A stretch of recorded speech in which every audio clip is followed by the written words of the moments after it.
How's it going, everybody? This is Brandon down at Snake River Fly. Got another fly tying tutorial here for you. This one is a smaller articulated bug that we've been swinging around, like below American Falls, fishing the Portneuf, different places like that.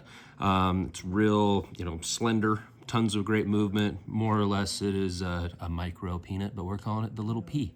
So got a number 8 on my back hook, number 6 on my front. I already have those prepped here. Some Semperfli 6/0 waxed in purple, but this has been a color that's been working really well, but a really simple tie, great movement, all of that, to trigger those eats, especially where we've been a little bit warmer as of late. Our overnight temps are still staying plenty warm. Daytime temps are great, so the fish are still really willing to chase some streamers around. So this one is going to utilize just a handful of materials. The majority of it is going to be our Filthy Foul. This is our new dark hole color right here. We're going to be adding in some rubber legs in the blood scale, and then a little barbed elasticore on the body. So real simple. Tie up a pile of them. Doesn't break your heart when you lose them, in a sense. So to start here, I'm going to pull out some of that dark hole Filthy Foul and kind of stack that in my hand here. We're going to tie that in 70-30-ish, 70% kind of hanging out the back. Fold that over. That way we can get some decent length on that tail there for that movement. You see that stuff tapers out awesome. The dark hole color is really cool. It's kind of got that old school Canadian leech look to it there. So next on the list here is going to be some barbed elasticore in black. We're going to tie that in right in front of our tail there and advance our thread to just behind the eye. We're going to leave a little bit of space there to tie this off and then build up a little collar. And then we'll just use touching wraps, palmering this elasticore up the shank.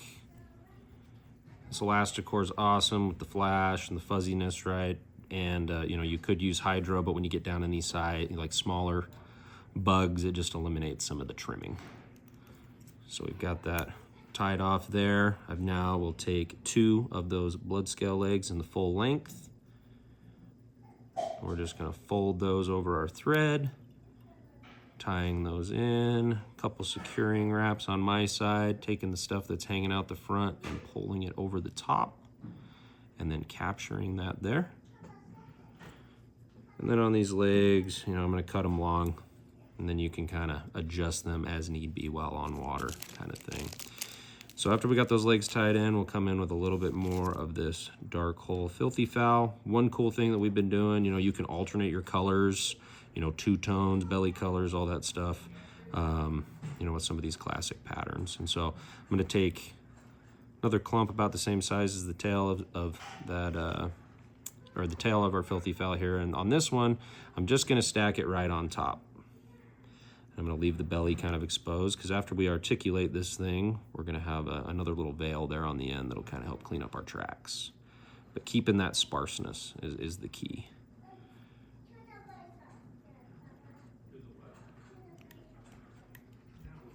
And so once we got that tied in there, we come in and whip finish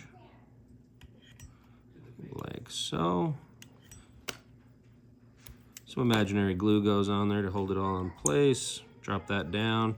Grab our second hook here, our front hook. You see I already got my cone on here, large cone. This is number 6. I got a handful of 0.25 lead wraps on there. For a little bit of weight, but also to seat that cone.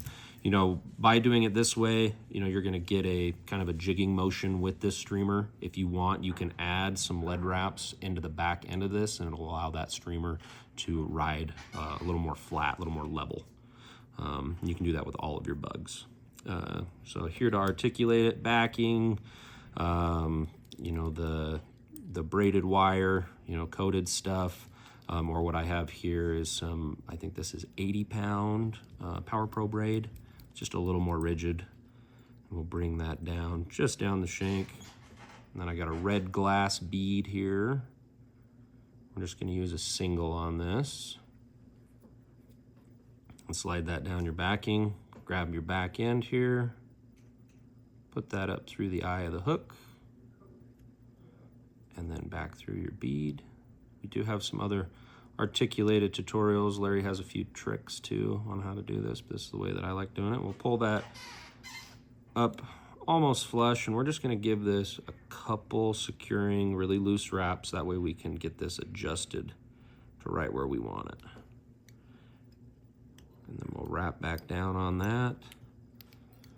Bring that forward, yet again doubling that over just so this thing doesn't get ripped out on the back end on that fish of a lifetime there. So you can add a little bit of super glue to this too, just to help with that durability. So now that we're at this point, right back to that dark hole, filthy foul. This one, when I stack it, I'm gonna leave it, you know, a little wider, not as clumped together. And I'm gonna set it right on top, 50-50, come in with my backhand here and kind of roll it. That way it kind of sandwiches over the top. And then with a loose wrap, you can capture that like so, and then pull those fibers back, creating a veil 360 all the way around that. And it just cleans that bug up super nice in that transition there. So, and then next, right back into some Elasticore.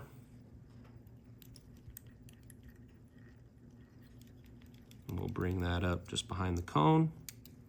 Same steps there, palmering that with those touching wraps all the way up to behind the cone there. Tie that off, trim that out. 2 more of those blood scale legs, folded 50-50 in their full length, right behind the cone. Folding that over the top, capturing that like so, and then same kind of thing. Cut those guys long, that way you can kind of adjust them. So this step here, our final steps, we're going to take a little bit more of that filthy foul in the dark hole. We're going to do that same thing. We're going to keep it nice and tight, and we're going to stack it right on top. Couple securing wraps, fold that back. And then we have this gap, right between here. So we're gonna go ahead and make a dubbing loop. And this is gonna fill in that gap and clean this bug up, but it's also gonna help push a little bit of water and get that, that back end of that bug to wiggle and move just like we want. And so more of that dark hole.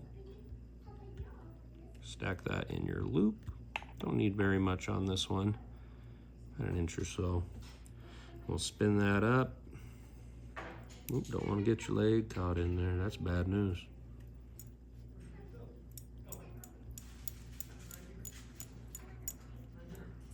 Before we go ahead and spin that, we'll just pick that out just a little bit with our wire brush, and then bring that dubbing loop behind the cone, stacking it in there, filling it out, and giving us that nice clean finish on that bug.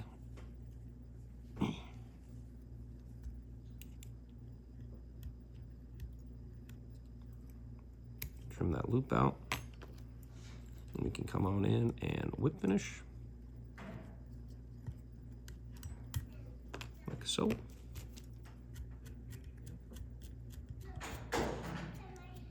Pick that stuff out, and there you have it, a little micro peanut, or the little pea. A little micro streamer there.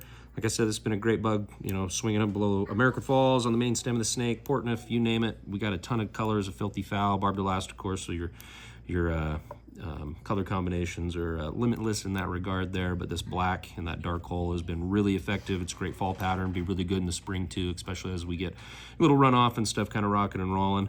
But you know, at the end of these, as always, we appreciate you guys watching. If you'd hit the, you know, the like button, the subscribe, all that stuff, it helps us out and allows us to keep rocking and rolling and tying these wacky flies for you. So at the end of it, happy tying, happy fishing.